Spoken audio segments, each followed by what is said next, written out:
بسم اللہ الرحمن الرحیم نحمدہ ونصلی علی رسولہ الکریم اما بعد۔ محترم ناظرین، السلام علیکم ورحمۃ اللہ وبرکاتہ۔ خواب کی تعبیر کے سلسلہ میں ایک نئی ویڈیو کے ساتھ میں آپ کی خدمت میں حاضر ہوں۔ آج کی یہ ویڈیو خواب میں آلو بخارا دیکھنے کی تعبیر سے متعلق ہے۔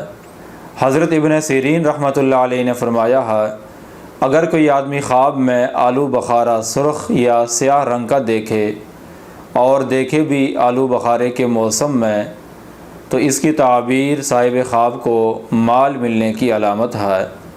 اور اگر کوئی آدمی زرد رنگ کا آلو بخارا دیکھے، اس کی تعبیر صاحب خواب کے لیے بیمار ہونے کی علامت ہے۔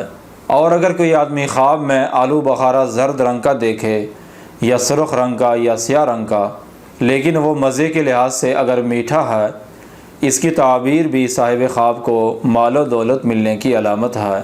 اور اگر کوئی آدمی خواب میں بے موسم آلو بخارے دیکھے، اس کی تعبیر صاحب خواب کے لیے غم اور پریشانی کی علامت ہے۔ اور خواب میں ترش اور کھٹے آلو بخارے دیکھنا بھی تعبیر کے لحاظ سے اچھا ہے۔